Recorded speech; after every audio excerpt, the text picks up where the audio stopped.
Hola, muy buenas tardes. Soy Roberto Medina, director del Centro de Investigaciones en Arquitectura de la Universidad de Palermo.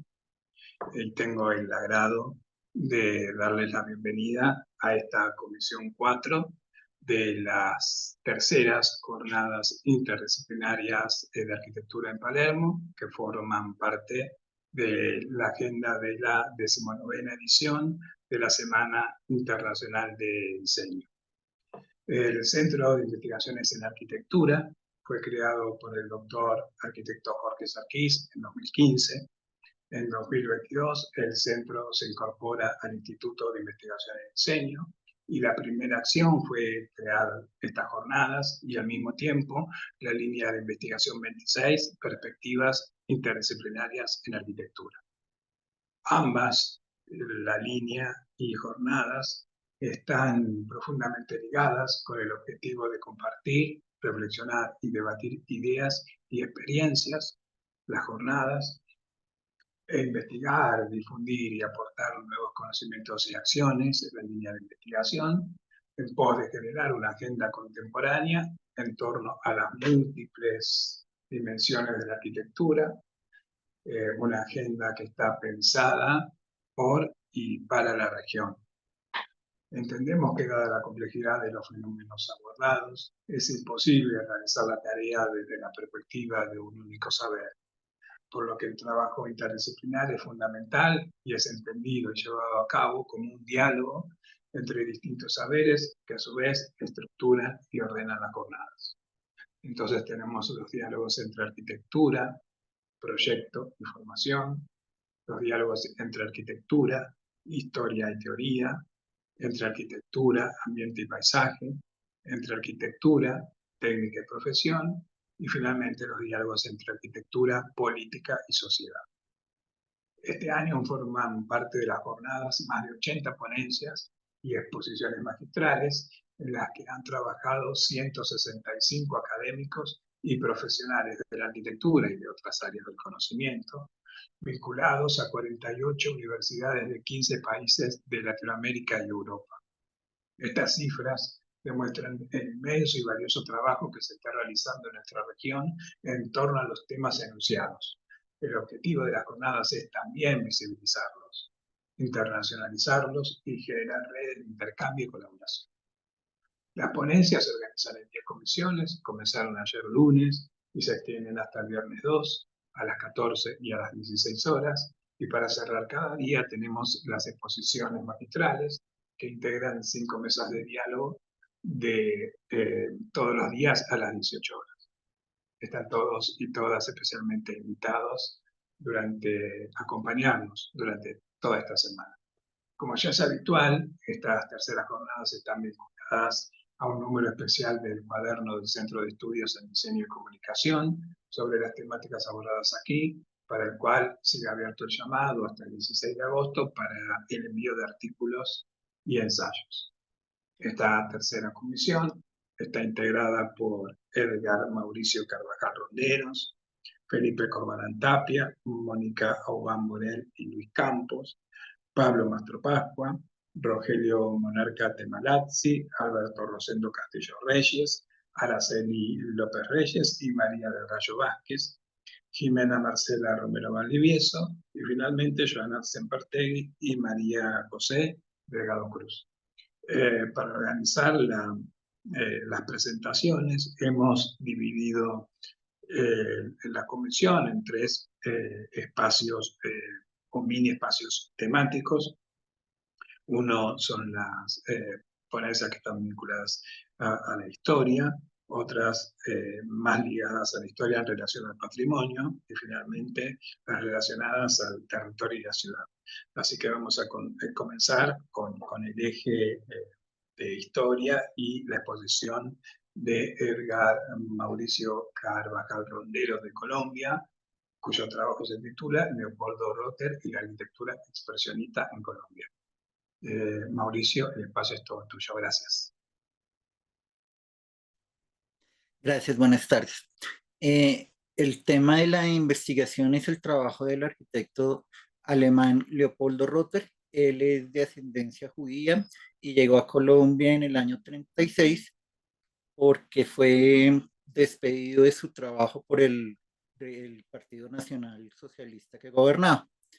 No es un arquitecto muy conocido porque la mayoría de sus proyectos quedaron en proyectos, en planos, y eso es la parte que se construyó menos del 30% de los proyectos que diseñó, y de esos proyectos tampoco fueron completos, así que la relación que vamos a encontrar es básicamente a nivel de planos.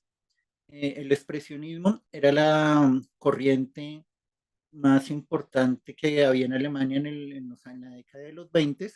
Digamos que se puede resumir en que es la representación del mundo a través de las pasiones y de la fuerza interior de cada uno, así que no es una representación como una fotografía, no es una representación exacta.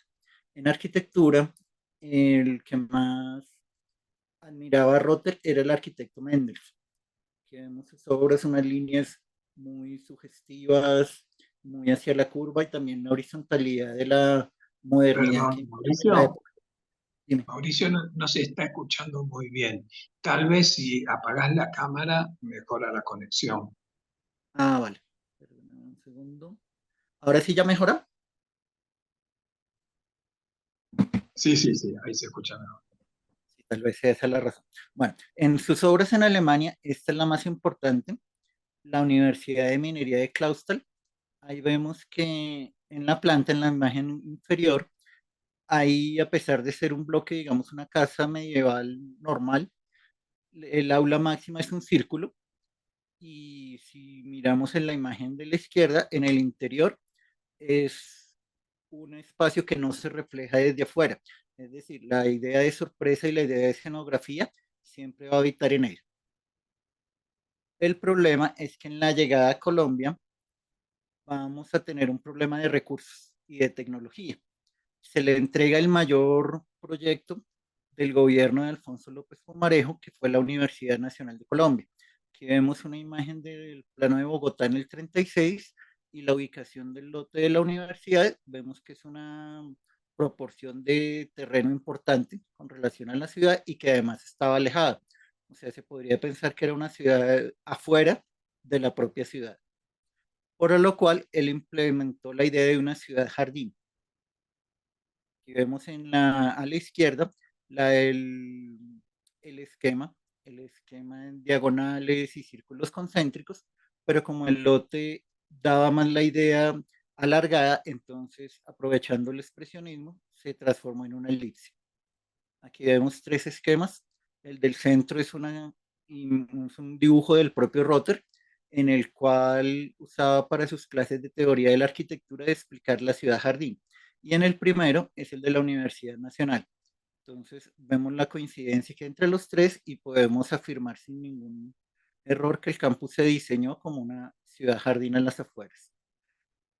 Se dividió en tres zonas: la zona deportiva, la zona administrativa y en el centro la zona académica. La zona deportiva es la que tuvo el mayor desarrollo porque el proyecto se terminó en el 38 y ese estadio o esa zona iba a ser la sede de los Juegos Bolivarianos que se iban a celebrar en ese año. Aquí vemos ya la universidad cómo iba surgiendo y cómo la ciudad fue creciendo y se conformó en un polo de desarrollo. Ahí se ven las elipses y cómo iba, cómo gracias al expresionismo fue ubicando la elipse. Tiene una forma coloquialmente de búho, pero no tiene nada que ver con eso, ni con el saber, ni nada. Pero importantes sí fueron las herramientas que trajo desde Alemania. Aquí vemos el estadio de la Escuela Técnica de Hannover, en el cual el estadio se relaciona con un edificio de clases. Y él repitió esa misma herramienta, que en la imagen de abajo se ve el estadio de la universidad colocado con o compartiendo la misma estructura con el edificio de instituciones estéticas. El Estadio Olímpico de Berlín, las Olimpiadas del 36 y el Estadio de la Nacional, donde replica los accesos. La piscina de la Universidad de Clausthal, que diseñó él, y el proyecto para la piscina de la Universidad Nacional. Esa sí no se llegó a construir. Y ya entramos a los proyectos y a lo que hablábamos de la parte de la técnica. porque la arquitectura moderna exigía la placa plana. Fue muy difícil hacer la placa de la cubierta del estadio, costó unos recursos importantísimos porque en ese momento en Colombia no había siderúrgicas. Entonces todo el acero se importaba de Estados Unidos, que tampoco tenía mucha disponibilidad porque ya se estaban pues alistando para la guerra y eso, para la Segunda Guerra. Tenemos ahí en las imágenes la parte sombreada donde los edificios comparten. El edificio de instituciones estéticas comparte con el estadio de fútbol del que se construyó la mitad y el estadio de béisbol que no se construyó. Para dar la idea de la cubierta plana, lo que hacía era colocar al interior una cubierta apoyada en cerchas de madera y teja de barro, que es la tecnología que se manejaba en Colombia hasta los años 50. Casi todas las cubiertas eran la misma arquitectura colonial, y lo que hacía era subir el muro de fachada. Entonces desde afuera solo se veía el muro y vemos en el corte cómo se manejaba eso. Y en la parte del interior del edificio pues se colocaba un cielo raso. El proyecto de la piscina también repetía la misma herramienta donde se pudieran ahorrar esos recursos que eran bien escasos en el país. La idea del edificio era la tribuna que se alcanza a ver en la maqueta, esa no se construyó, que son las dos que están en los cortes, donde tenía la característica de que se entraba por el segundo nivel. Y se apropiaba esa zona del estadio, se convertía en la relación entre el estadio y la ciudad, que era la parte más arriba, y se esperaba que la ciudad fuera creciendo hacia el occidente. Veamos en la primera imagen que estaba la universidad colocada a las afueras. Y ya el estadio en uso se ubicó o sirvió bastante tiempo como para fútbol profesional mientras se terminaba el estadio del Campín. Se ve en el segundo piso como hay una puerta que relaciona directamente con la plazoleta y la inauguración de los Juegos Bolivarianos, y en la maqueta la piscina y el gimnasio que no se construyeron, que era la reproducción de lo que él traía de Alemania. Las residencias para profesores podemos ver que son súper modernas, o sea, la idea del modernismo, muy inspiradas en Le Corbusier, pero en la cubierta también encontramos tres tipologías de tipos de barro, y en el corte también vemos cómo se soluciona esa situación o el punto fijo, la cubierta del punto fijo, con madera y teja de barro. Pero en el último piso está la terraza al aire libre, la recuperación que exigía la arquitectura moderna. Y así lo vamos a repetir en varios edificios. Todos estos primera etapa son edificios de la Universidad Nacional, el Instituto de Investigaciones Estéticas, muy volúmenes muy concentrados. No vamos a aparecer la ventana corrida porque la estructura no eran columnas de concreto, eran machones en ladrillo, entonces no podía correrse y se necesitaban los machones relativamente cerca, por eso se ven las divisiones en la ventanería. Y entre la ventana y la terminación del muro hay una altura importante que es la que tapa la cubierta de barro. Ya pasado el tiempo, encontramos superficies de vidrio, ya el vidrio se manejaba en Colombia más grande. Sin embargo, no vamos a encontrar una ventanería muy que supere el metro, porque el manejo, el transporte y la fabricación era muy difícil en esa época. Entonces lo que hacía era modular en la gran superficie de vidrio junto con la estructura y le iba colocando. Aquí vemos en el corte en la Facultad de Ingeniería, todos estos edificios son de la Universidad Nacional. La misma estructura en teja de barro, la misma cubierta, y los juegos que va a ser de fachada, los juegos de luz. Entonces ahí vemos como la circulación del pasillo la ilumina con huecos. O sea, no tienen vidrio, no tienen ventana, y antes se ventila también. Son suficientemente anchos para que la lluvia se evite la entrada del agua.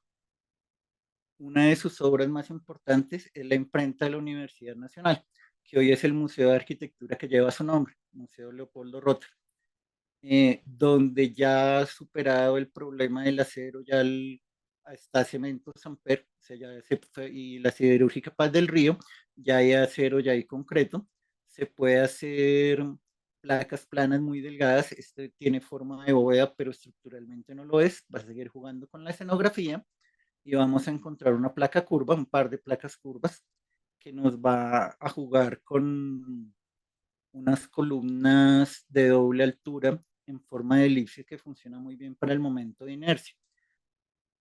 Como las máquinas eran muy ruidosas, el estudio acústico lo que buscaba no era que se oyera, sino al contrario, que se disipara el sonido.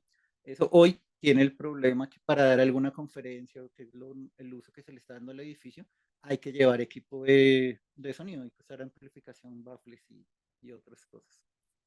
Y aparecen los grandes paños de vidrio, pero formado a partir de lámina cold roll, o sea, superficies de vidrio muy pequeñas, manejables Mauricio, a quedan la 2 cintura a minutos. partir del basculante, y creo que ya la plaza de mercado de Girardot es una ciudad muy caliente, entonces se evita la fachada, quitó los muros y eso hace que el río o la brisa que llega del río, que es relativamente cerca, la ventile. Entonces vamos a tener una ciudad que tiene en promedio 38 grados, en el cual el edificio no necesita ventilación mecánica. Y ubica manejo del clima muy importante, que crea los vacíos y los otros los pasamos rápidamente. Pues nos quedamos. 2 minutos me dijiste, ¿cierto? Quedamos ahí. Aparte del manejo macro, era muy riguroso en los detalles, miren, sobre todo en lo que serían las escaleras. Cada escalera la resolvía de manera independiente, con el detalle de la baranda, la imagen abajo a la izquierda es un edificio en Barranquilla, donde la escalera está cubierta o el muro es un muro en celosía y con eso logra la ventilación y la iluminación, siendo muy económico. Su mayor de trabajo fue con el Estado, entonces los recursos eran muy pocos. No tienen ningún edificio, si sea en Barranquilla, en Palmira, en ciudades de más de 30 grados, ninguno tiene ventilación mecánica y no la necesita tampoco. Y terminamos con estos puntos fijos de la Universidad Nacional, cada uno desarrollado para el esquema de proporciones que tenía de iluminación. Como contaba, lamentablemente hasta hace 15 años tal vez se volvió objeto de estudio porque los edificios se construyeron muy poco de lo que estaban proyectados. O sea, se vuelve para llegar a los planos que están en el Museo Leopoldo Rotary. Eso sí, el archivo es muy completo. Eso sería, les agradezco muchísimo. Por favor, gracias a vos, Mauricio. Maravilloso trabajo, gracias. No conocía el trabajo de este arquitecto. Muchas gracias. Ya hablaremos al final. Y continuamos entonces con el trabajo de Pablo Mastrapagua, de Argentina. Se titula Diseño de Utopía, la ciudad lineal en las representaciones de América Latina. Pablo, Ahí estoy. Ahí se ve bien. perfecto, sí, sí. Perfecto. Bueno, este trabajo en realidad es parte de un trabajo mayor, que es la tesis de doctorado sobre las utopías urbanas en Latinoamérica y las utopías urbanas del movimiento moderno en Latinoamérica, que tiene toda una serie de antecedentes en una tipología. Uno de los capítulos trabaja las tipologías de las utopías y una de las que traigo acá para presentar, dentro de otras que he trabajado, es la de la idea de ciudad lineal, ¿no? Una idea que viene ya de 1882 con aquel proyecto de ciudad lineal de Arturo Soria y Mata en España, en Madrid, que se llegó a construir un par de kilómetros solamente en las afueras de Madrid como experiencia, pero la idea era que una ciudad del futuro tenía que ser una ciudad lineal y él la proyectaba desde Madrid hasta Rusia, una ciudad continua que podía atravesar todo el territorio europeo, que tenía una anchura, tenía la mensura exacta que debería tener para tener todos los servicios en un bulevar del medio y toda lo que era vivienda a sus costados, ¿no?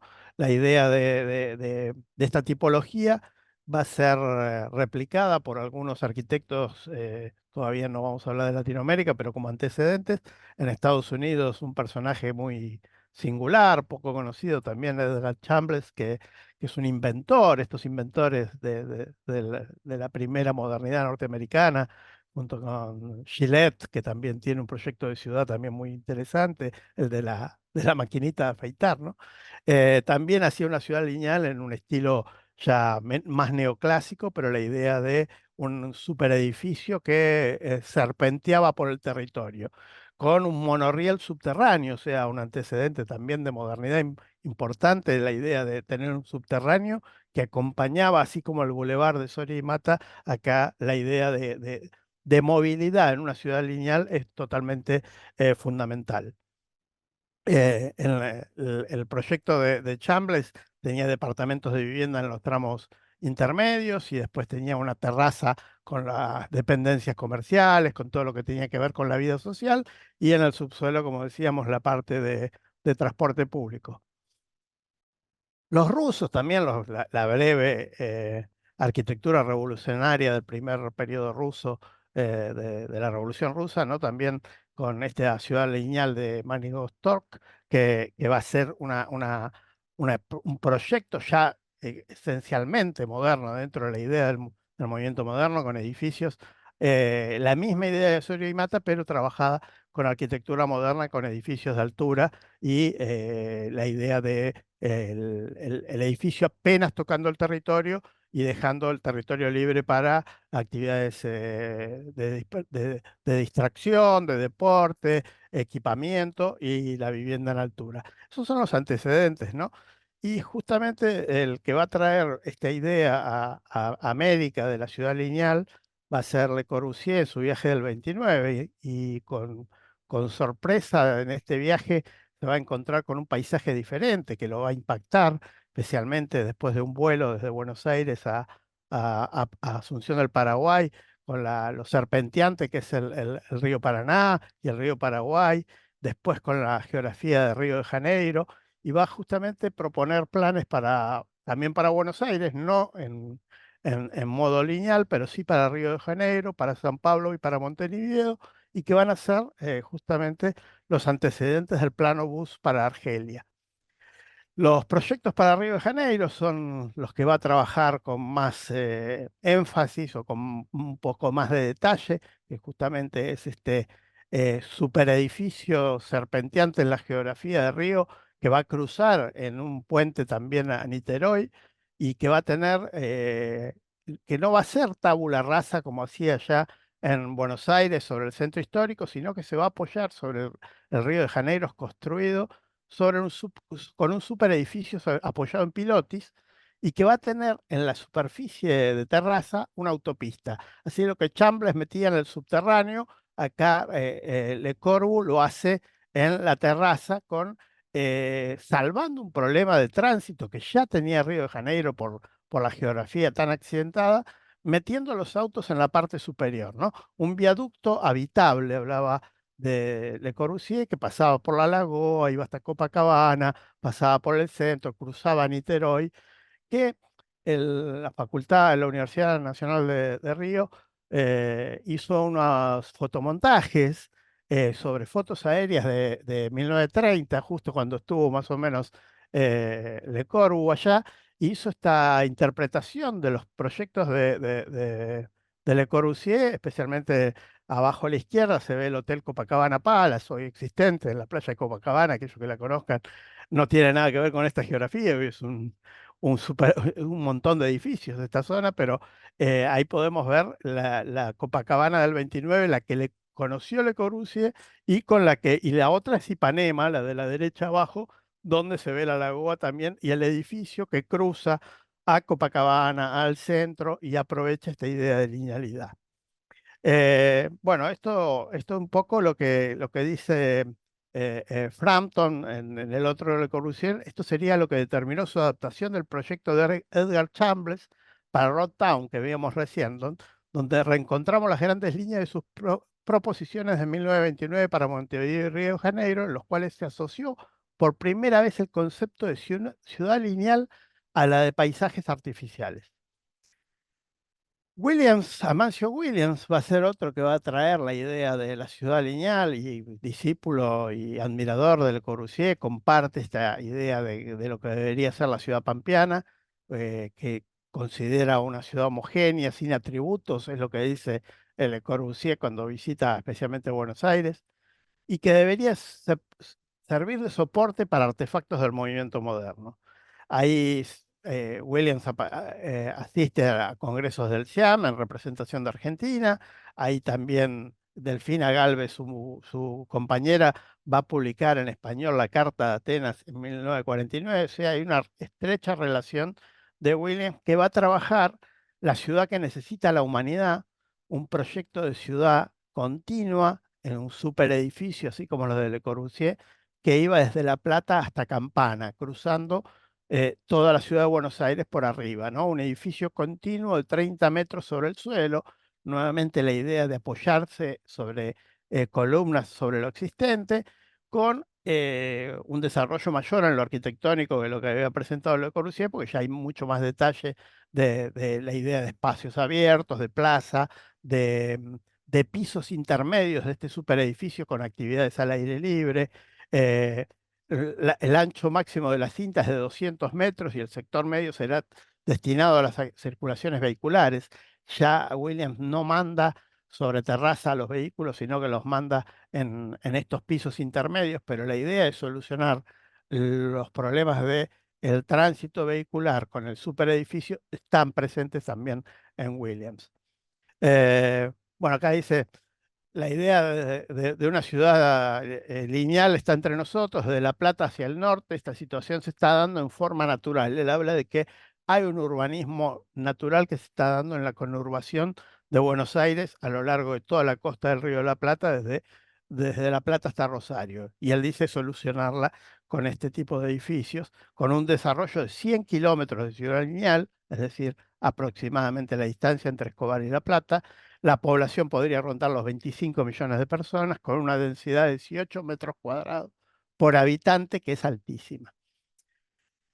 Sergio Bernardes, así como recién el compañero de Colombia mostraba un arquitecto poco conocido, yo quiero mostrar también y reivindicar a Sergio Bernardes, que es un gran arquitecto carioca, poco conocido, que va a también tener proyectos para Río de Janeiro, de ciudad lineal, post Le Corbusier también.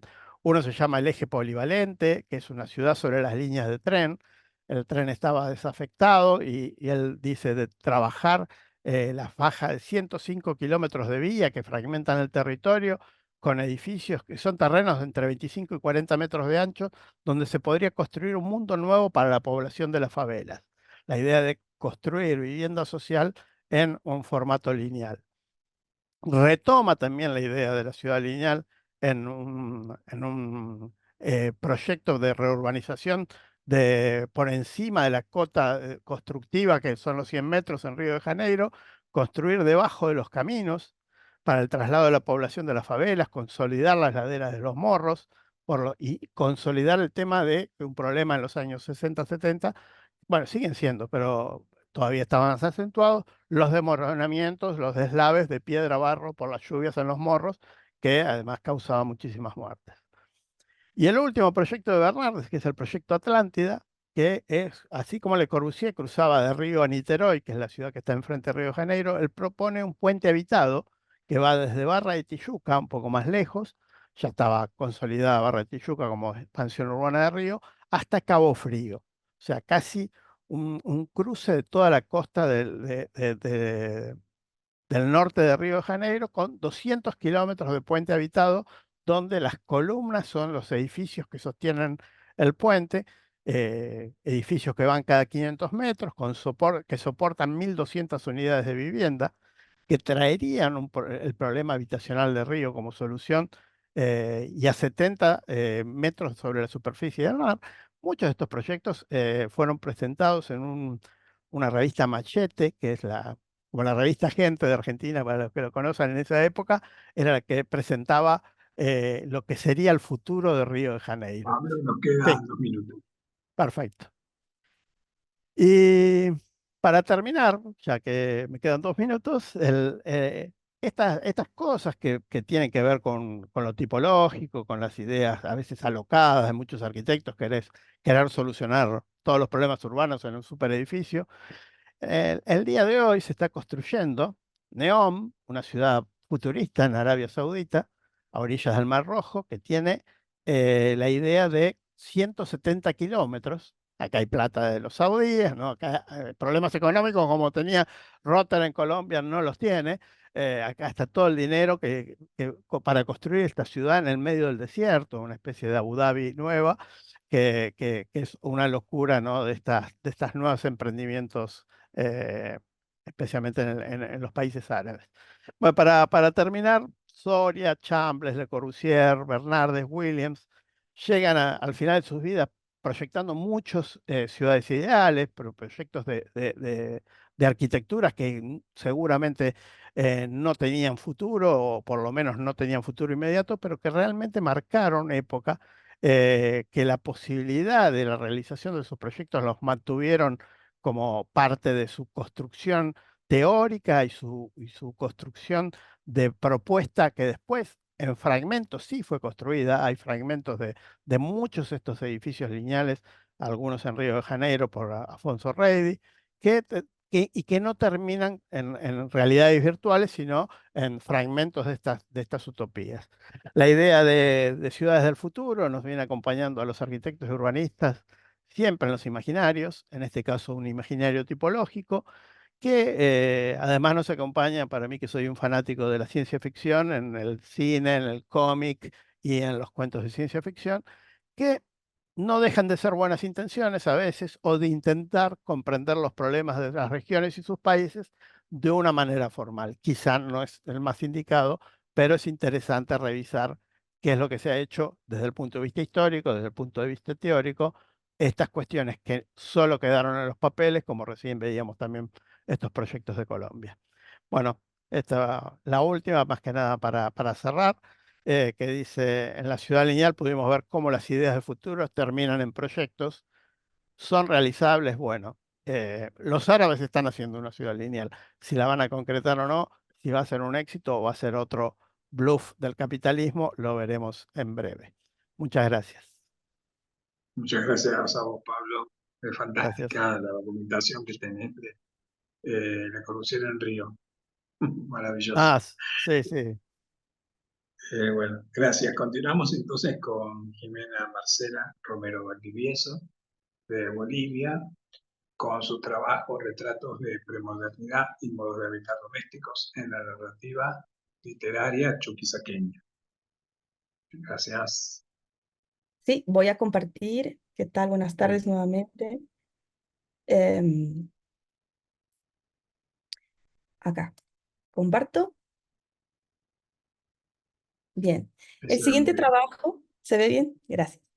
El siguiente trabajo también ha surgido como parte de toda una indagación, una investigación de una tesis doctoral sobre la vivienda vernácula en Sucre, Bolivia.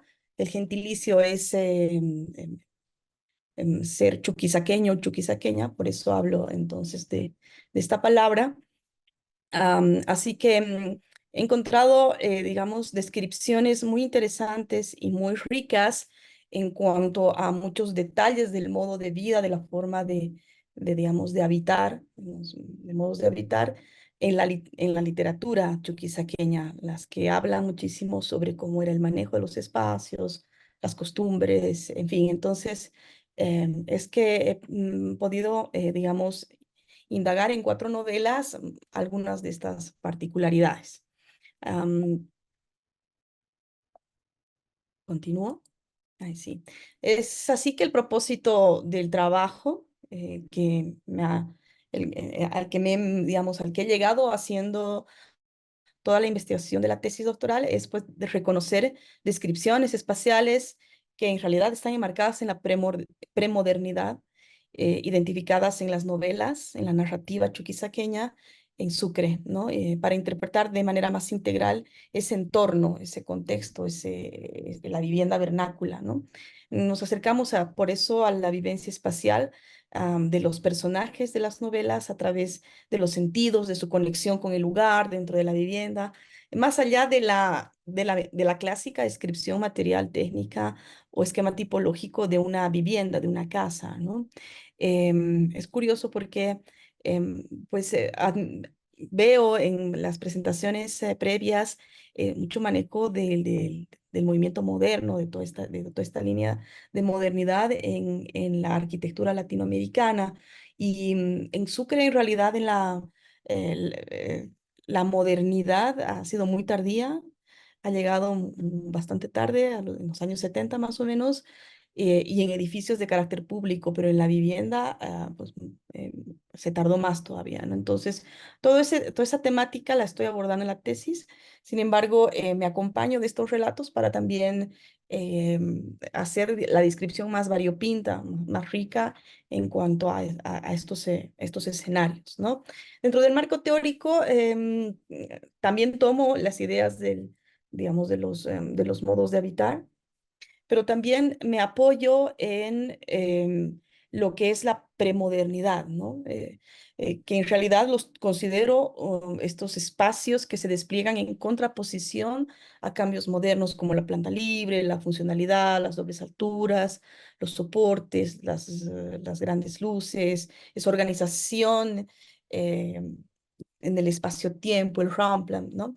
El Liernur indica que además la disminución de los espesores de muro, la adopción del pasillo que sustituye las habitaciones conectadas en medio de puertas entre sí, son parte de la modernidad propia de los departamentos en Argentina.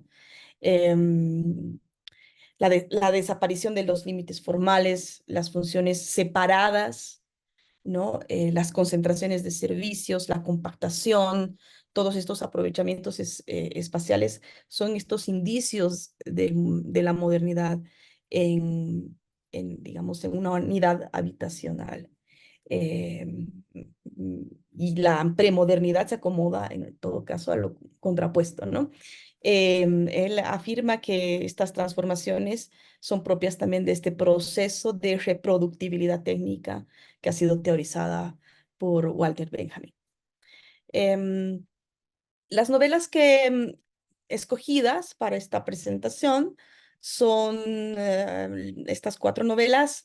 La más célebre es la de Tristan Marov, muy famosa la novela, La Ilustre Ciudad, escrita en el 1950, porque también ha sido tomada como un documento em, casi etnográfico, diríamos, por muchos investigadores, porque es un ejemplar muy radiográfico de la sociedad.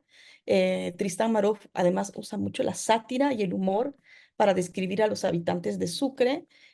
Sucre es una ciudad muy tradicional, se constituyó en la capital de digamos, la sede de la Real Audiencia de Charcas, entonces tiene toda una tradición muy, así, muy aristocrática que Tristán Marov en el 50 pues la satiriza muchísimo, y con esto, alrededor de la novela, de los personajes, va como describiendo los espacios, ¿no? Los actuales autores que he tomado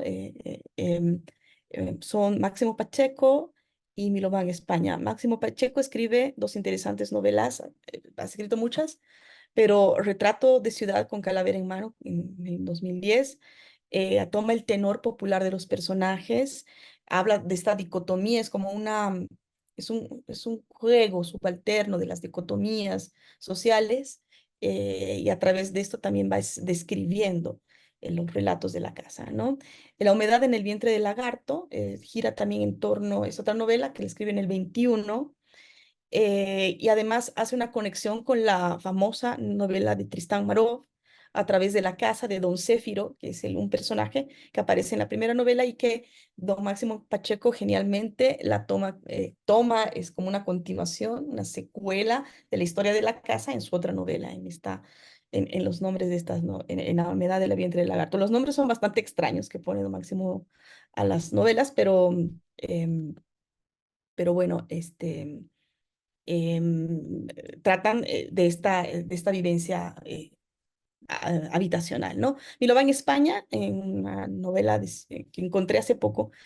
Ciudad Humana no es tan, digamos, tan conocido como los anteriores, pero sí también nos acerca a vivencias espaciales de los personajes en a través de los sentidos y su conexión con los lugares, ¿no?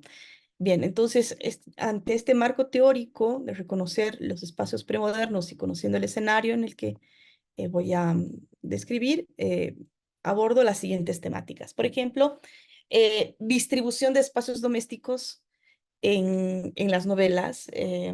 Bueno, he tomado digamos, los relatos más representativos, poner toda la novela no es posible, evidentemente, pero sí hay como una descripción de cómo se organiza, cómo hay una distribución, los largos zaguanes que dan a patios y que después del patio se pasa por otro ambulatorio que llega a un segundo patio o a un tercer patio, y cómo se distribuían las espacialidades domésticas, digamos, lo social, lo público más cercano al primer patio, los baños, las cocinas casi al final. Ese también es uno de los retos en la tesis doctoral, porque reconozco que las condiciones de confort digamos, de la evolución de los dispositivos y de espacialidades de confort también ha llegado bastante tarde a la vivienda chuquisaqueña, ¿no?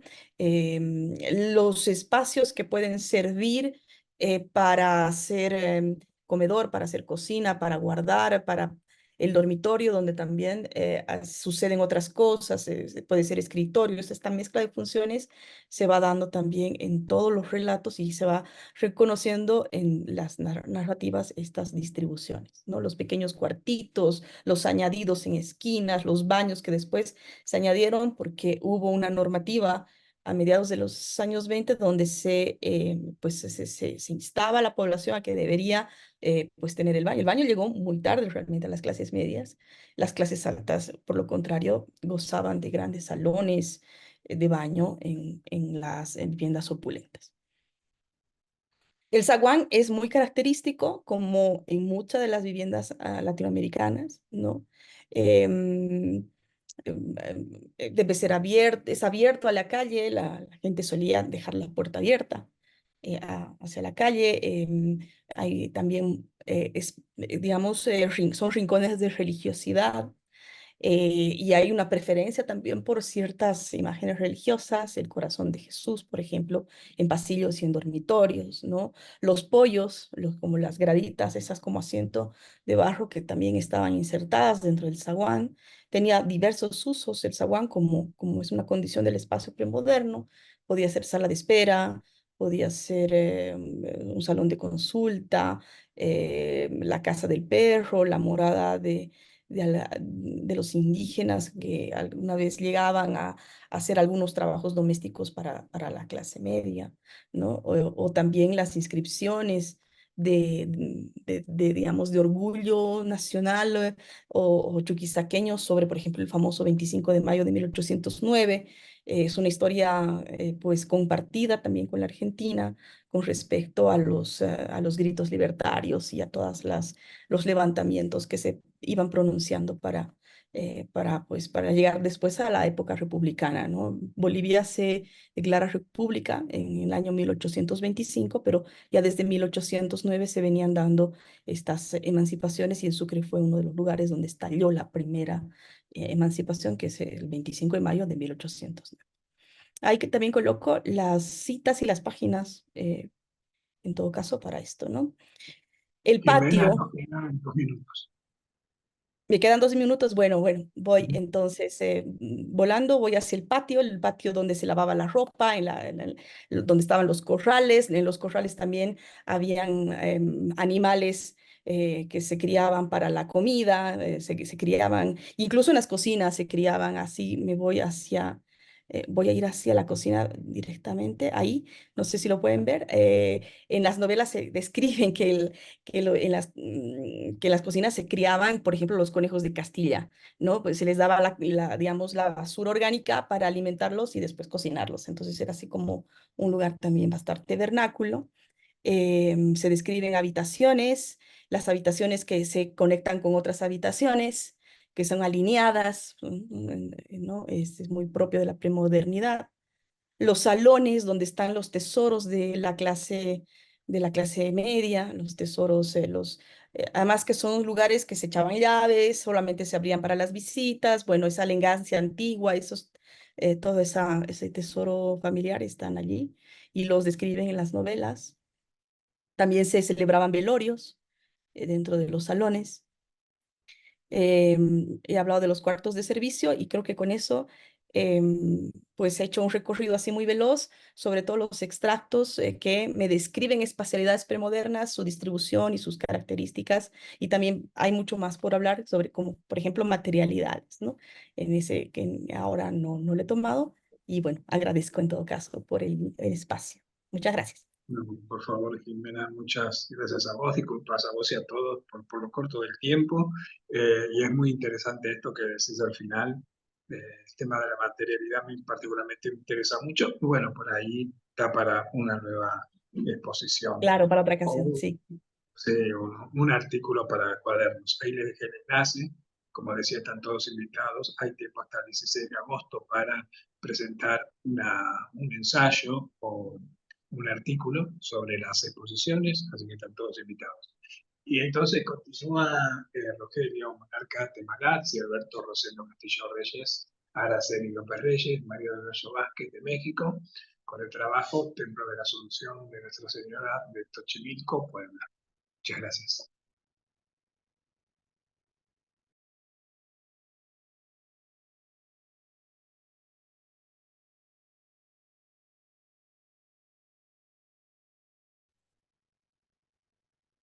Rogelio, vemos la pantalla, pero no se escucha.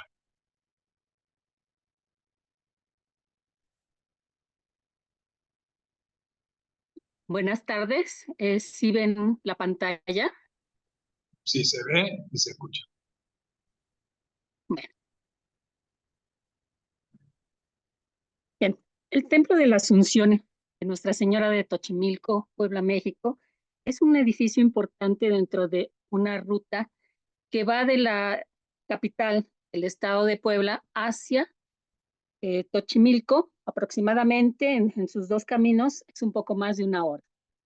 Esta zona está dominada por el volcán activo Popocatépetl y en este caso es la segunda población más cercana al cráter de este volcán. Esta zona también es un parque nacional llamado Iztaccíhuatl-Popocatépetl porque une a dos volcanes y es una de las primeras áreas protegidas por el gobierno mexicano.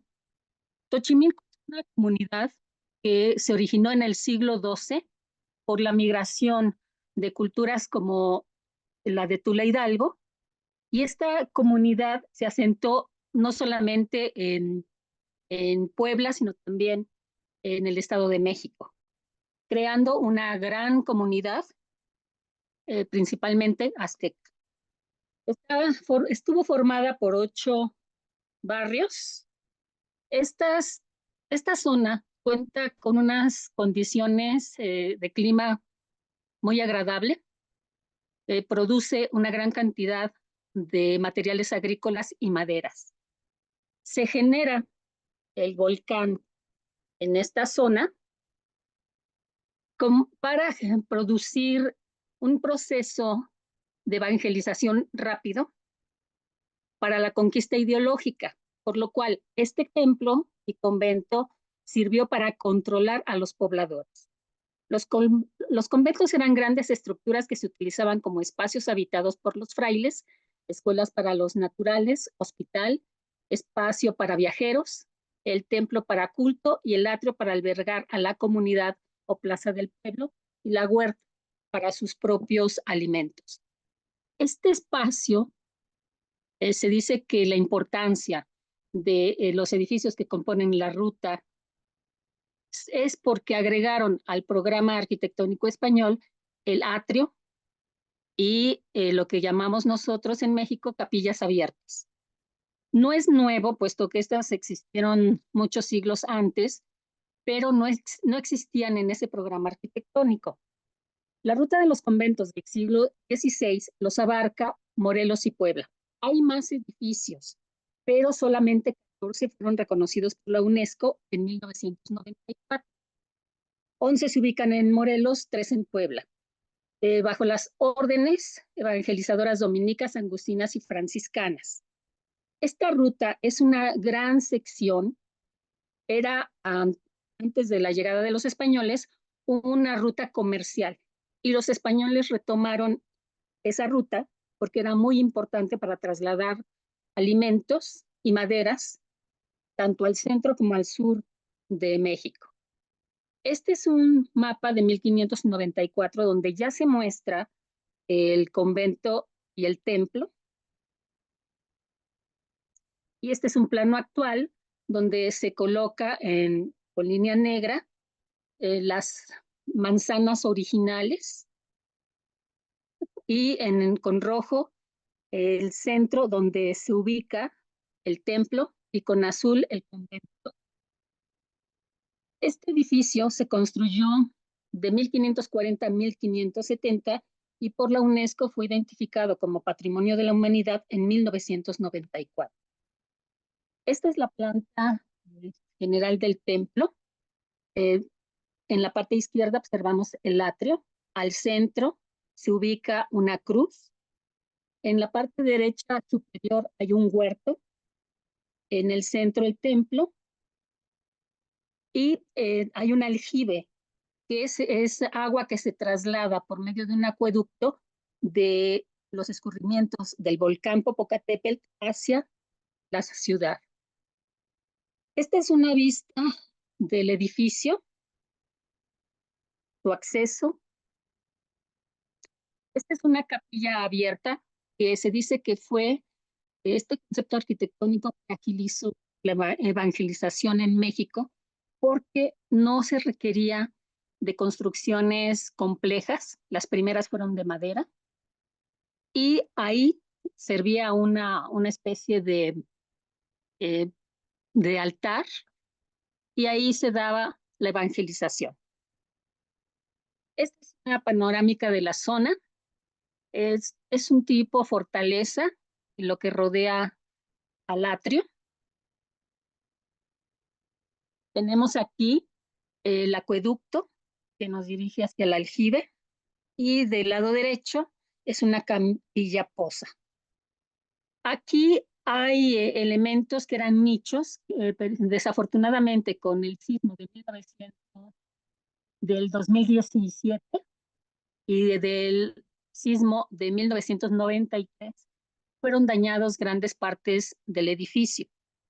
En 1993 se hicieron algunas modificaciones que desafortunadamente para los sismos de 1917 contribuyeron para la destrucción del 70% de la superficie del conjunto.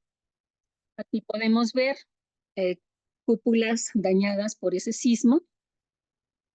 Durante el estudio que se realizó para observar los daños que sufrió el templo y el convento, se encontró en la parte inferior una masa de agua que se desconoce si sea natural o artificial, puesto que también en una zona de Xochimilco hay una parte que se cree que es una pirámide.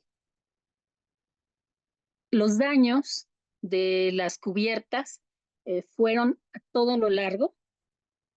Es una cubierta de aproximadamente 30 centímetros de espesor, es muy pesada y existieron fuerzas, sobre todo de compresión, que dañaron gran parte de la cubierta.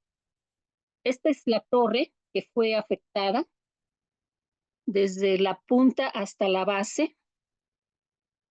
Y en el caso del convento, con apoyo de la UNESCO, se hicieron algunos trabajos de andamiaje para soportar los elementos que están dañados. Sin embargo, tuvimos problemas con la pandemia en 2020 a 2022. Se suspendieron las obras, no se han reactivado por falta de recursos y se está perdiendo una gran parte de nuestro patrimonio. Como conclusión, podemos decir que este lugar, sobre todo el atrio, es un elemento cultural, comunitario, donde se hace participación comunitaria de ayuda a todos sus habitantes. Hay un elemento que se llama Tecuil o Tequio, que es un grupo de jefes de familia que se unen para hacer obra comunitaria e incluso apoyar en la construcción de viviendas. En el caso del sismo se unieron y fueron las únicas personas que participaron para quitar escombros.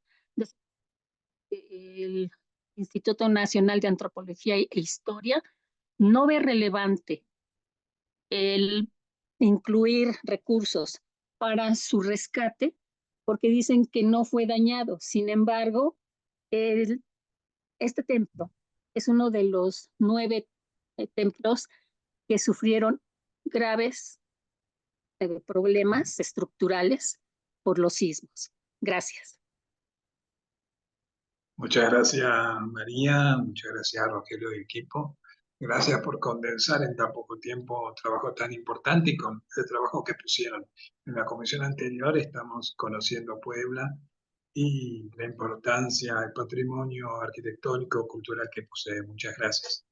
Y continuamos ya con la penúltima exposición, el trabajo de Felipe Corbalán Tapia, Mónica Obán Borel y Luis Campos de Chile, retratos desde afuera, la periferia de Santiago y sus representaciones. Así que el espacio es todo de ustedes. Super. Muchas gracias.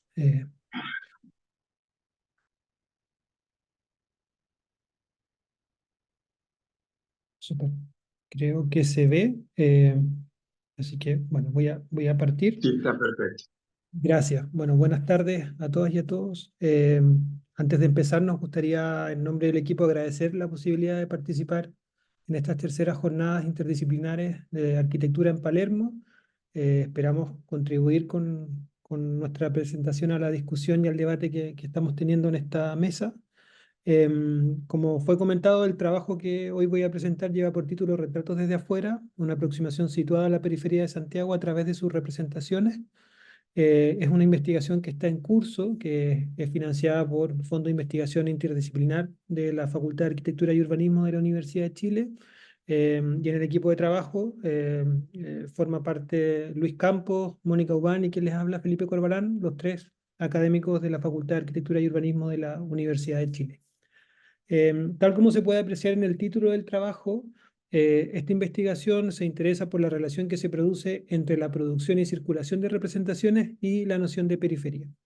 Lo que buscamos a partir de esta relación es pensar cómo se produce sentido sobre esta zona de la ciudad y qué importancia tienen en esta producción de sentido las representaciones, ¿no? Lo que buscamos es poder ensanchar las miradas habituales que se tienen sobre esta zona de la ciudad y por tanto también, como mencionaba anteriormente, los sentidos que se ponen en circulación respecto a la periferia.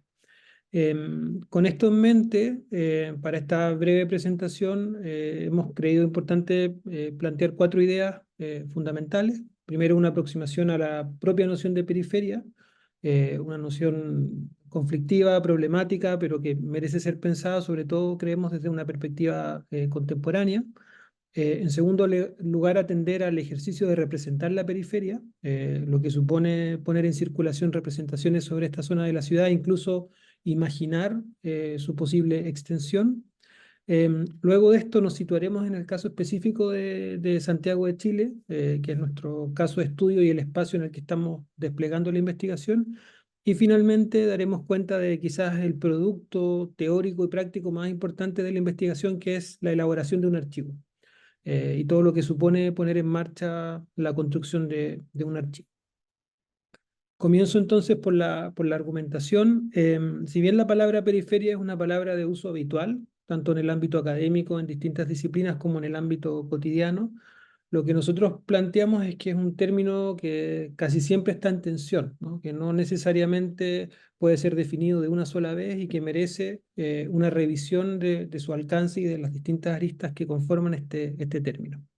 Y esto quizás se hace todavía más evidente cuando uno piensa la habitual comprensión de la palabra periferia como un lugar opuesto al centro o como un lugar alejado del centro.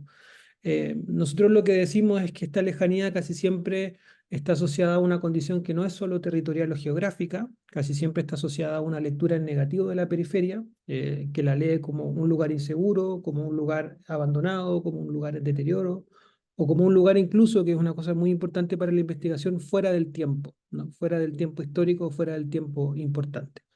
Entonces, si la periferia es un lugar que está distanciado del centro, bueno, esa distancia no es solamente física, como mencionaba anteriormente, sino que también y sobre todo es una distancia de sentido muchas veces, una distancia discursiva. Y en esa distancia son fundamentales las representaciones, ¿no? Y aquí nosotros entendemos las representaciones en un sentido amplio, desde las representaciones que se producen en la literatura, en el cine, en los relatos orales, en la prensa, etcétera, en la publicidad. Todo ese conjunto de materiales permite y va tejiendo una red de sentidos en torno a la periferia, ¿no? Entonces, es muy importante atender a cómo esos materiales van inscribiendo o van perfilando una manera de entender o unas maneras de entender la periferia. Y aquí aparecen tres preguntas que para nuestro trabajo son fundamentales. ¿Cómo representar la periferia? ¿Qué se representa cuando se representa la periferia? Y quizás la pregunta más relevante hasta el momento en la investigación, ¿quién puede efectivamente representar la periferia? ¿Quién tiene esa potestad y a quién se le otorga el permiso incluso de poder hablar de la periferia y poder construir un punto de vista desde las representaciones sobre ese espacio de la ciudad? Claro, aquí también es súper importante desde una perspectiva teórica entender que la noción de representación o de representaciones que nosotros estamos poniendo en marcha con esta investigación es una mirada que entienda las representaciones como instancias activas. Es decir, no entender a las representaciones como un reflejo o una copia transparente de la realidad, sino más bien como un material que siempre produce sentido, que siempre instala una idea y que por tanto difícilmente puede ser cualquier representación leída como un material neutral, ¿no? En esta línea seguimos el trabajo de autores como Stuart Hall, en Gombrich o Nelson Goodman, por nombrar autores de distintas disciplinas, o incluso de Néstor García Canclini, al ocupar el término imaginario asociado al ámbito de la representación. Las representaciones influyen en nuestras prácticas, nos afectan y determinan la percepción que tenemos respecto a las cosas que son representadas. Entonces ahí hay un punto que es central para nuestro trabajo. Y evidentemente en el caso de la ciudad también, esta afección que logran poner en marcha las representaciones o es fundamental, ¿no? Muchas veces determinan los lugares que estamos o no dispuestos a visitar, muchas veces determinan incluso la recepción que tenemos de lugares que ni siquiera conocemos, ¿no? Entonces ese es el poder que tienen las representaciones. Y por eso es tan importante hacer el ejercicio de situar esta discusión.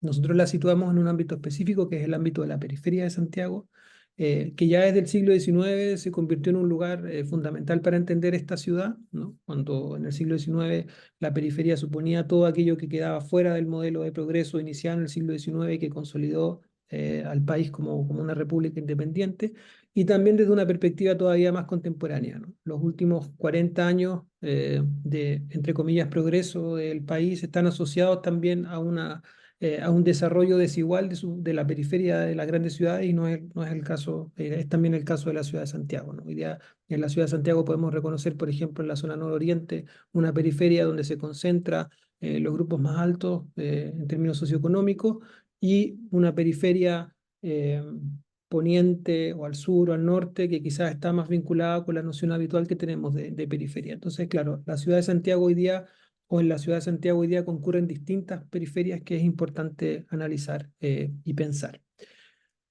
¿Qué es lo que nos proponemos nosotros hacer en este marco? Construir un archivo, ¿no? Y aquí la idea de archivo es fundamental, siguiendo sobre todo el enunciado de Sara Agme, ¿no? Pensar en un archivo no como un espacio de catalogación o de resguardo de la información, sino más bien como un espacio que nos permite establecer relaciones, construir relaciones de sentido, incluso aquellas relaciones que podríamos pensar inicialmente que no son posibles, ¿no? Poner en relación materiales, distintos materiales, para ensanchar esta mirada respecto a la noción de periferia que comentaba anteriormente. Y aquí hay una distinción que es fundamental, que es la que estamos trabajando en el archivo: la diferencia entre representaciones elaboradas sobre la periferia y representaciones elaboradas desde la periferia. En el primer grupo, de estas representaciones elaboradas sobre la periferia, nos referimos fundamentalmente a aquel material hegemónico que circula en los grandes medios de comunicación, en el cine, en la literatura, en la prensa, en la televisión, y que generalmente alimentan las miradas tópicas respecto a la periferia. En cambio, la pregunta por las representaciones que se elaboran desde la periferia lo que intenta es pensar cómo las propias comunidades que habitan la periferia son capaces de construir sus propias representaciones y qué contenidos, qué sentidos están asociados a esas propias representaciones. Concretamente, este archivo lo estamos elaborando a través de dos plataformas que nos han ayudado en este proceso de construcción de relaciones, la plataforma Miro y la plataforma Microsoft Whiteboard, y ha supuesto la activación de tres tareas fundamentales. Primero, definir un espacio de búsqueda, que es fundamental sobre todo en el ámbito de las representaciones elaboradas desde la periferia, ¿no? Dónde ir a buscar esas representaciones que no son las hegemónicas. En segundo lugar, situar territorialmente el material que vamos encontrando. Y finalmente, una cuestión que, como mencionaba anteriormente, ha sido fundamental, inscribir también temporalmente, incluso históricamente, este material que va formando parte del archivo. Todo esto, además, está asociado a un permanente ejercicio de traducción gráfica. Y aquí es importante mencionar que este ejercicio de traducción gráfica no tiene solo la voluntad de comunicar estéticamente la información, sino también se ha convertido en un espacio analítico en sí mismo, ¿no? Por ejemplo, la construcción de mapas situados, ¿no? Que vinculan directamente a las representaciones que vamos recogiendo con lugares de la ciudad de Santiago. Esto nos ha permitido incluso caracterizar de periféricos a lugares que uno podría pensar en términos territoriales o en términos geográficos que no lo son. Pero atendiendo a la producción de sentido de sus representaciones, sí aparece una noción periférica en su condición, más allá de su ubicación específica en el plano territorial de la ciudad. O lo que mencionaba anteriormente, la importancia de comprender el propio tiempo de estas representaciones, ¿no? Para esto lo que hemos ido haciendo ha sido construir una serie de líneas de tiempo, de secuencias de tiempo que nos permiten ir situando históricamente las representaciones que vamos recogiendo. Esto también es importante porque de alguna manera contradice aquella idea de que la periferia sería un lugar fuera de tiempo o un lugar a trasmano del tiempo oficial o del tiempo hegemónico. Al situar temporalmente estas representaciones, lo que aparece es un tiempo propio, muchas veces vinculado al tiempo cotidiano, pero también un tiempo cotidiano que está en tensión, que de alguna u otra manera se vincula a ese tiempo que podríamos pensar como lo oficial o el que va marcando el gran ritmo de la historia. Entonces, tanto la inscripción temporal como la situación territorial en el ámbito de las representaciones se han convertido en tareas fundamentales para la construcción de este archivo. Y ya para terminar, como tareas que quedan pendientes, entendiendo que este es un trabajo que está en proceso y que estamos en permanente elaboración, la tarea pendiente es terminar, por un lado, de constituir el archivo, ¿no? Terminar de constituir sobre todo ese espacio que hemos definido como el espacio de las representaciones que provienen desde la periferia, y por otro lado, asegurar su visibilidad, ¿no? La pregunta sobre cómo poner en circulación este archivo y cómo poder convertirlo en un espacio accesible ha sido fundamental, sobre todo porque el trabajo ha sido más bien un trabajo de construcción interno en el equipo de investigación, y el gran desafío es justamente ponerlo a disposición de la comunidad, sobre todo las comunidades que habitan la periferia, y de esta manera terminar de constituir lo que nosotros llamamos estos retratos desde afuera. Así que eso, muchas gracias por la atención. No, por favor, Felipe, muchas gracias. Un gran trabajo. Eh, yo no sé porque son tantas exposiciones que no recuerdo, pero si todos han enviado, sé que algunos sí, pero artículos o ensayos para participar del cuaderno que va a estar vinculado, porque investigaciones como estas nos interesa mucho Claro. publicarlas, así que sé que Rogelio sí lo ha hecho, lo recuerdo, pero no estoy seguro de Pablo, Felipe, Mauricio, bueno, Jimena. Tenemos tiempo hasta el 16 de agosto. Y bueno, para cerrar entonces, tenemos el trabajo de Joana Zepartegui y María José Delgado Cruz de Ecuador, Huellas, Análisis Histórico Territorial de Catamayo, Ecuador 1931-1980. Ahí ya lo vemos. Gracias. Buenas tardes con todos. Sobre todo estar en esta tercera edición de las Jornadas Interdisciplinares de Arquitectura. En mi caso ya es la segunda ocasión y me siento muy contenta, sobre todo porque es un espacio académico que se caracteriza por su excelencia. Bueno, para dar inicio, este es un trabajo que se desarrolla en la Universidad Técnica Particular de Loja en el año 2022 y se culmina básicamente en el año 2024, dando como resultado lo que en este momento vamos a explicar de una investigación que es macro, y esto solo es una parte, ¿no? Nosotros estamos aquí en representación de la Universidad Técnica Particular de Loja y de la Universidad Politécnica de Madrid.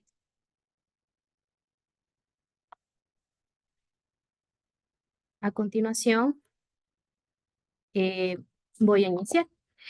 ¿Por qué nosotros tenemos como punto medular de nuestro estudio lo que es la importancia de la memoria histórica? Básicamente porque nos dimos cuenta que es un elemento clave dentro de la investigación y en el caso nuestro de la investigación urbanística y territorial. Es un estudio que necesita obviamente de elementos como estudios cronológicos, geográficos y etnográficos, y que son complemento y permiten estudios de un gran bagaje territorial y urbanístico. ¿Cuál fue la preocupación o qué es lo que encontramos o nos motivó a realizar esta investigación? El ver que había información muy dispersa en varias instituciones de nuestro país, pero que se estaba perdiendo con el transcurso del tiempo y no había una interpretación de dicha documentación. Entonces había la necesidad de poner en valor y dar a conocer qué es lo que estaba pasando con esta información. Encontramos, por ejemplo, elementos como dibujos, pinturas, mapas, que son medios de representación de la memoria histórica muy válidos y que muchos de estos documentos son informativos y algunos de ellos sí contienen lo que son escalas. Luego tenemos lo que tiene que ver con la metodología que puede aplicarse en otros territorios. Nuestra propuesta se basa en 6 fases. La primera fase es la recopilación de las fuentes. La segunda es la georreferenciación de esta información. La tercera es el análisis de cambios territoriales. La cuarta fase sería el estudio de la evolución de la cartografía. Y la quinta y sexta, que van abordando la identificación de patrones y tendencias para finalmente generar la interpretación de información y sus debidas conclusiones. ¿Por qué tomamos el caso de Catamayo? Catamayo es una ciudad en este momento, es un cantón de la provincia de Loja, es el segundo más importante de la provincia. Vemos que en el año 1931 se consideró una parroquia rural del cantón Loja, pero con el incremento poblacional y con la cantidad de equipamientos, como por ejemplo un aeropuerto, una vía de integración del área costera con el área amazónica de nuestro país, generaron que esta ciudad se vuelva y se coloque, repito nuevamente, como la segunda más importante. Más un acontecimiento de orden cultural y religioso, que es la procesión de la Virgen del Cisne, considerada una de las manifestaciones religiosas más importantes y grandes de toda América Latina. A continuación, Joana nos ayuda. Buenas tardes con todos. En relación al proceso de investigación, se establece que los primeros indicios de Catamayo, manera de representación gráfica, fue a partir del siglo XVIII, como se puede observar en este mapa de la provincia de Loja de 1733, en donde se establece que Catamayo se lo cataloga como Hacienda del Rey. También podemos observar que a partir de la época republicana, Catamayo ya empieza a ser representado de manera gráfica como un punto, como hacienda de la toma o caserío. También vemos este tipo de representación en 1907 en el mapa de la provincia de Loja y en 1922 tiene la misma jerarquía como asentamiento de caserío o hacienda. Vemos que hay algunos factores sociales, culturales, políticos, religiosos, como en el año de 1768, un evento religioso que es el recorrido de la Virgen del Cisne desde el Cisne a la ciudad de Loja y que logra que este recorrido pase por Catamayo, en aquel tiempo denominado La Toma, y esta imagen permanezca ahí por 2 días. En 1830, de acuerdo a un decreto, se establece la Feria de Loja, en donde se convierte en una feria de intercambio comercial muy importante para la zona sur del país, en donde involucra especialmente los cantones costeros, la ciudad de Cuenca, que está al norte de Loja, y las ciudades que se encuentran en el norte del Perú. Y en 1927 se hace el proyecto vial desde la ciudad de Loja que tenemos aquí en la pantalla con línea azul, desde la ciudad de Loja hacia los cantones costeros. Estos factores fueron importantes para que en 1931 Catamayo ya tenga un nivel jerárquico mayor y sea parroquia del cantón Loja. Como podemos ver, a mano izquierda tenemos en una escala nacional ya su representación jerárquica como parroquia de Catamayo, y a mano derecha tenemos el primer plano de urbanización de Catamayo. Posteriormente tenemos un plano de 1948 en donde, contrastando un poco con la imagen del lado izquierdo, vemos que lo planificado, digamos, en el papel todavía no se llega a plasmar en el territorio. Luego tenemos los planos de 1974 que corresponde al censo, donde se pueden identificar algunos equipamientos de carácter público. Y por último tenemos el levantamiento catastral del área urbana en 1985. Este es el primer plano en donde encontramos la topografía y que, de acuerdo al análisis, nos ha permitido identificar por qué ciertos sectores no tuvieron el desarrollo digamos, planificado. A partir de ello, en lo que se refiere a todo el bagaje de información y con las fotografías aéreas de 1945 y 1956, se generó información cartográfica georreferencial que permitió evidenciar las transformaciones del suelo a través de diferentes cambios urbanos. Como por ejemplo, a mano izquierda tenemos lo que se refiere a la mancha urbana. Se estableció que para el año de 1935 las 18 hectáreas que fueron expropiadas corresponden al 15.29% del área establecida para 1934. A partir de los años de 1974 a 1985, este porcentaje rebasó los límites del casco urbano, y desde el año de 1974, obviamente, la población aumentó por ciertas características, y eso trajo que a partir de ese año hasta la actualidad, Catamayo se ha considerado la segunda ciudad más importante dentro de la provincia de Loja. A mano derecha tenemos el primer plano. A nivel de trama urbana podemos ver que estaba con algunas condicionantes, como es en línea roja tenemos la vía principal que se había terminado en 1931 y algunas construcciones existentes. También podemos observar el tema de la huella urbana a través del trazado o su retícula en Damero, con la ubicación de la plaza. Hay 14 manzanas. Esta ciudad no creció de una manera concéntrica, es decir, desde la plaza hasta el exterior, sino más bien es una ciudad lineal que parte de las construcciones existentes y empieza a desplazarse a lo largo del eje vial. Con relación al sistema vial, la vía que marcó o que definió el tema de la conectividad fue la vía Loja-Catamayo, que se construyó en 1931, pero a partir de 1980 ya se definen 3 vías principales que hacen que Catamayo sea el centro de conectividad en la zona sur del país. Entonces tenemos hacia el este, que conecta la ciudad de Loja y que es el punto de entrada hacia el oriente del Ecuador, y al oeste, en cambio, conecta los sectores de la costa. Y para el sur, la vía Cariamanga, que es conocida, que conecta los cantones internos de la provincia de Loja. En relación al sistema hidrográfico y de áreas verdes, como ustedes pueden ver en la trama urbana, existen algunas quebradas que son secas por el clima que tiene Catamayo, pero obviamente en temporada de invierno estas quebradas sí tienen caudal.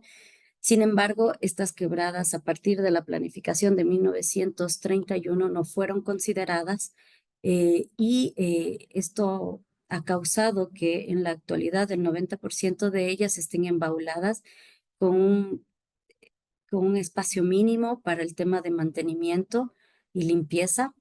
También podemos ver el canal de riego, las canoas y el río Trapichillo, que en la época de estudio eran dos fuentes de agua importantes tanto para abastecimiento de consumo humano como para riego. Actualmente estas fuentes sirven únicamente para el tema de riego. En relación a las áreas verdes, a partir de 1931 tenemos la Plaza Central, que ha tenido varias intervenciones y que actualmente es el único espacio verde urbano en este sector. Tenemos también algunas fotografías que nos permiten comparar desde 1950 hasta la actualidad el crecimiento urbano y arquitectónico que ha tenido esta ciudad. Y finalmente, la memoria histórica nos permitió y permite evidenciar los cambios y transformaciones en el territorio que aportan a una planificación urbana más centrada en respetar el pasado y de esta manera proyectarse de manera adecuada hacia el futuro, que es una de las preocupaciones latentes. Gracias por su atención. Bueno, muchas gracias, Joana, María José. Fantástico trabajo también como los 5 anteriores. Y bueno, hemos logrado el objetivo, hemos corrido, los he obligado a condensar ese trabajo tan maravilloso en tan poco tiempo, pero ahora tenemos 20 minutos y es un lindo tiempo para conversar. Nada, recuerdo la exposición de Mauricio, Pablo, me parece que hay muchos puntos en común, son estas investigaciones históricas en base a una obra, un conjunto de obras, a la obra de un arquitecto, en el caso de Pablo, de una utopía, podría decirse, y rastrear entonces los antecedentes de esa utopía en la arquitectura. Ahí hay una documentación fantástica. Y es muy interesante en el caso de Mauricio cómo estas arquitecturas modernas sí o sí se tienen que adaptar a, no sé, las características territoriales, las características del territorio, a su economía, a su posibilidad de producción, ¿no? A esas matrices productivas. Luego el trabajo de Jimena, también incorporando como algunos rasgos, diría yo, fenomenológicos, de acuerdo a lo sensible. Y ahí hay una expresión en el dibujo que me hace acordar mucho a ciertos arquitectos japoneses que retratan la domesticidad. Me parece que ahí, al igual que el trabajo de Felipe, el dibujo se transforma en una herramienta de investigación, salvando las distancias, pero me parece eso muy acertado y fantástico. Luego el trabajo de Rogelio y María del Rayo y equipo, también sobre Puebla, es hermano del que vimos en la comisión anterior, una ciudad con un marcado acento en la conservación del patrimonio arquitectónico.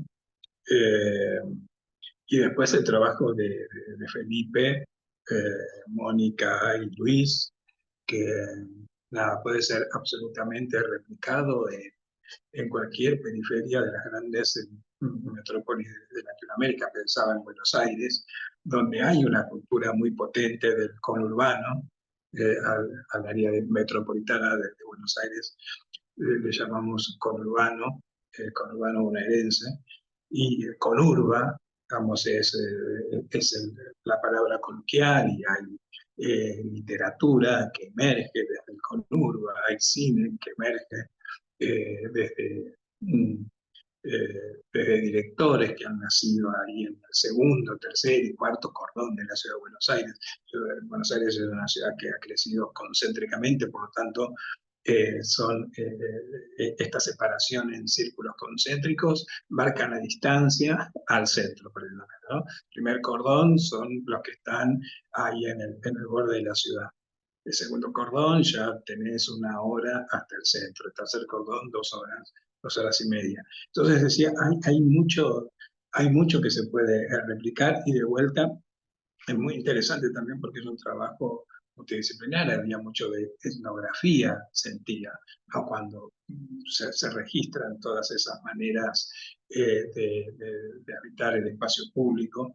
Y de vuelta, como dije recién, es muy interesante reafirmar esto de la investigación construye sus propias herramientas, en este caso a través de los mapeos, de los dibujos, eso que es tan necesario. Y se une también porque están dentro de esta subdivisión que hemos hecho, que es el territorio, pero por ahí en el caso de Joan y María José, por digamos, el rango de tiempo que utilizan, ahí sí hay una carga más histórica. Me parece que Felipe está abordando la contemporaneidad. O sea, son todos trabajos excelentes, estamos muy contentos, nos sentimos orgullosos de conformar este espacio para que sea el escenario, para que ustedes muestren, intercambien sus producciones. Pero bueno, el espacio es de ustedes ahora, los instamos a que puedan aportar a las exposiciones de sus compañeros, hacer preguntas también al público, las puede dejar en el chat, pero bueno, nosotros tenemos cámara y micrófono, así que aprovechemos esta instancia. Me parece que Pablo, sí. Perdón. Sí, no, retomando un poco lo que decías vos ahí recién, escuchando a la gente de la periferia de Santiago, Santiago Periférico, por ahí, quizá no lo conozcan, hay un grupo, justamente hablando del conurbano bonaerense, que es muy divertido por las observaciones, las imágenes que sacan, que se llama Walking Conurban, que es como Sí, Walking Dead, es cierto. que, que, Que lo- busquen que con- sé que lo comparte mucho Pedro Saborido, que es también un escritor, Pensé, humorista, pensé en Pedro pensador, Saborido con su eh, guía del Conurba. que está bueno para ver una mirada popular de una especie de aprendiendo de Las Vegas, no, es un aprendiendo desde el conurbano. Y son imágenes, el grupo de Walking Conurban, son imágenes de la periferia con arquitecturas desopilantes, con cosas interesantísimas que se nos escapan, especialmente a los académicos, que estamos siempre volando alto y a veces nos falta volar bajo para ver esas cosas de la sabiduría popular que quizás una manera de replicar en alguna red social que ustedes trabajen o algo, para que la gente les mande fotos de esos, o esas imaginarios, esas imágenes, porque no son imaginarios, están construidas. Así que está bueno, lo relacioné con lo que decía recién Roberto. Después no sé si está colega de Colombia, Mauricio, sí, está. Eh, si tenías algún dato de Rotter que haya trabajado, contactado con Le Corbusier cuando estuvo en el 50 con el plan para Bogotá, porque Más que trabajar, perdón, Le Corbusier sí vio la obra, le gustó muchísimo la Plaza de Girardot. Ese le considero el edificio el mejor que había en el país. De hecho, es el único edificio que ganó el Premio Nacional de Arquitectura y de Ingeniería en mira el, vos, qué en el bueno, mismo año. Lástima, pero uno va hoy y nada, o sea, no, lo acabaron totalmente. no quedó nada de eso. No, pues no es que lo hayan demolido, pero por ejemplo eran doble Pero, altura, eran 6 pisos, le pusieron una placa intermedia para poner más locales. ya sé, Separaba los bloques para que el calor es terrible, sí, entonces el aire circulara y lo ahora no. cubrieron para poner más puestos de mercado. Entonces Y el aire ahora no necesita, circula, la gente se queja mucho, los productos se dañan porque pues el calor está claro. pensado para una circulación. Es lamentable lo que pasó y por eso le Y quise. lo de la ciudad universitaria lo llegó a conocer Le Corbusier, lo que había construido. Lo que es que se había avanzado muy poco Ah, cuando él llegó al en el 50. 50. Eran los edificios, digamos, lo de la Ciudad Blanca, que eran los edificios clásicos, lo que te digo, o lo que alcancé a mostrar, porque Claro. ya es muy posterior. Y digamos de lo que hablaban del conurbano de Buenos Aires, en Bogotá es curioso porque sí se hizo una conurbación, se agregaron, pero por decreto. O sea, el general Rojas Pinilla llegó y dijo, Bogotá ahora incluye estos municipios. Entonces, hoy Bogotá tiene como 6 centros históricos, porque era el de los 5 municipios que anexó. Entonces, la gente, pues, ahorita, eso fue en el 55 más o menos. Entonces, ya la gente que nace ahí, pues, digamos que sí se siente bogotano, pero los que tenemos una edad le decían a uno Usme, no, es que yo no soy de Bogotá, yo soy de Usme, yo soy de Engativá, yo soy de Bosa. Que me imagino que sería lo mismo si le dijeran a la gente de Lanús que ya no es de Lanús, sino de Buenos Aires por un decreto. Claro. Sí, sí, sí. Una falta de identidad, le quitaron la Sí, identidad. no, llegó así un decreto y dijo, ahora Bogotá, todo esto es Bogotá, y ya. Muy bueno. Y última, y no intervengo más, para Ximena Romero, que habló de Sucre, conociendo la ciudad y habiéndola caminado, por suerte la modernidad llegó tarde.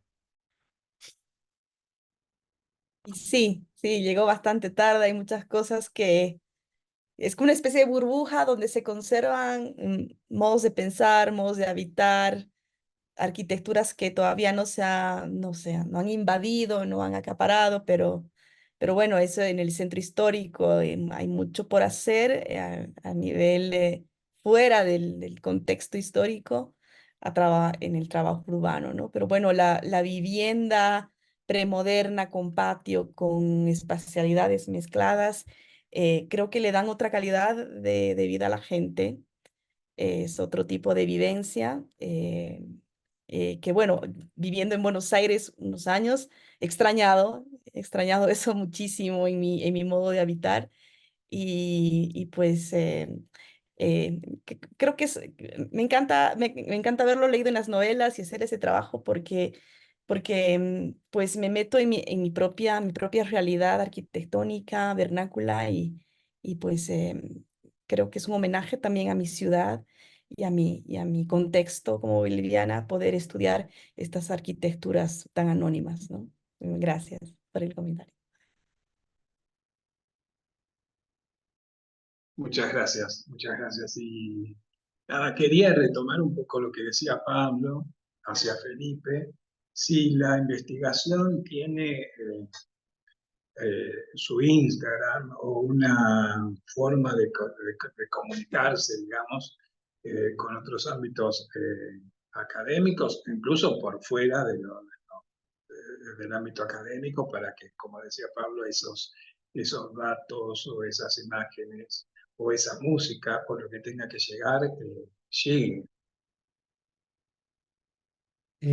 Sí, a ver, primero voy a agradecer a Pablo la referencia, estaba mirando y la verdad nos interesa un montón poder observarla porque también, y esto quizás me salgo de lo que presentamos hoy día, pero hay un input que está apareciendo que es quizás una aproximación también más tipológica a la periferia. O sea, eh, quizás más tridimensional de lo que estamos trabajando ahora, que tiene que ver con un espacio más representacional, como lo comenté ahora, pero mirando rápidamente lo que me sugería Pablo, creo que nos va a interesar mucho porque estamos justamente haciendo ese cruce y también ahí aprovecho de también vincularlo con lo primero que decía Roberto en el grupo. Bueno, yo soy arquitecto y Mónica también es arquitecta, pero Luis es sociólogo y también hemos trabajado con gente que viene más del estudio de la ciudad. Entonces eso también ha sido súper interesante porque ha permitido que nuestra mirada de arquitecto se deje o permita entrar en diálogo con una mirada distinta y viceversa. Entonces eso es súper interesante. Y respecto a lo que pregunta Roberto, es nuestra gran tarea para lo que queda de año, poder hacer visible todo el material que tenemos, darle una salida en la que incluso, a propósito también de los comentarios que ustedes nos hacían, poder recoger material, poder seguir recogiendo material, que personas que se puedan interesar por lo que nosotros vamos desplegando y quieran contribuir con algún tipo de material, fotografías, relatos, distintos tipos de material que vamos juntando, lo puedan hacer. Entonces, claro, la Pero, idea, sí, quizá Felipe, ¿y decir, el material hasta ahora cómo lo recopilaron? a ver, ahí hemos hecho un trabajo de vínculo directo con ciertas comunidades que ya estaban organizadas, porque uno de lo que se da cuenta cuando empieza a pensar en la periferia es que dentro de la periferia hay mucha gente organizada que Sí, absolutamente. no nos necesita tanto a los investigadores y uno va con una actitud más bien de aprender de ellos, lo digo así súper sinceramente, porque hay Sí, sí. gente que incluso entre comillas, metodológicamente lo tienen mucho más claro que uno, ¿no? Como generan sus Ujú. propios bancos de información, por ejemplo, hay un montón de grupos que trabajan con fotografía de memoria cotidiana que no son del mundo académico, pero tienen un trabajo impresionante de autoorganización y de una capacidad de compartir el material. Entonces, el trabajo que hemos nosotros hecho, sobre todo a esas representaciones que yo comentaba que son desde la periferia, es encontrar ciertos actores clave que nos han permitido ir vinculándonos con ellos. Y también hay como quizás el lado positivo de las redes sociales, que sabemos que siempre genera como una tensión respecto a cómo valorar ese espacio. Bueno, hay también un uso muy crítico de las redes sociales. No solamente son un espacio donde se habla mal de todo, sino hay estos mismos grupos que yo mencionaba, también son capaces de poner en evidencia sus propios materiales en Instagram, bueno, Facebook ya quizás no tanto, pero ahí también hay un espacio que nosotros hemos logrado ir recopilando y nos hemos ido logrando conectar para articular este material. Pero el ejercicio, para terminar, que nos toca hacer ahora y que queremos hacer ahora, es darle visibilidad a todo este sistema de relaciones que hemos ido construyendo y que pueda estar accesible, ¿no? Sí, sí. Muy gran trabajo, Felipe. Gran trabajo, muchas gracias. Gracias. No sé si hay algún otro comentario, alguna pregunta, María José, Joana, que han expuesto al final, o Rogelio, María.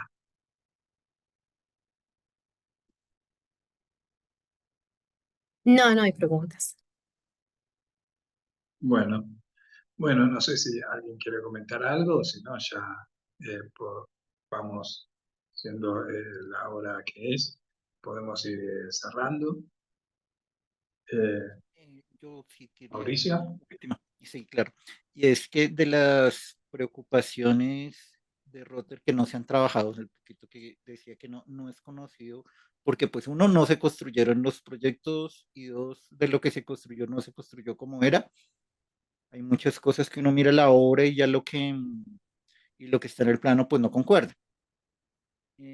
Pero sí le tenía mucha cuidado a lo que era la transición entre lo público y lo privado, o sea, manejar ese acceso al edificio, esa zona ya en el estadio, entrar por el segundo piso, no entrar a nivel de la calle, sino entrar a nivel de arriba, y así hacen varios edificios.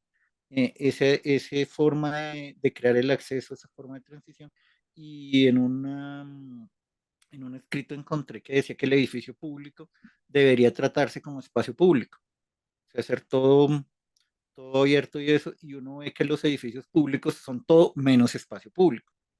Nunca se manejaron así, ese sería un buen tema para prolongar estas discusiones. Sí, así es. Bueno, muchas gracias, Mauricio. Y bueno, cerramos entonces la Comisión 4 en esta segunda jornada de la tercera edición de las Jornadas Interdisciplinares de Arquitectura. Los invitamos especialmente ahora a la mesa que comienza a las 6, los diálogos entre arquitectura, historia y teoría. Exponen Carol Tonetti de Brasil, eh, Fernando Valeiras de Argentina y Leandro Costa, también de Argentina, y muy bien el profesor Juan Trabuco.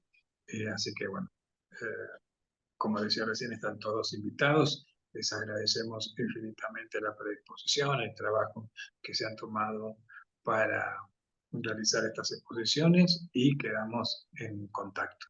Así que muchas gracias a todas y todos.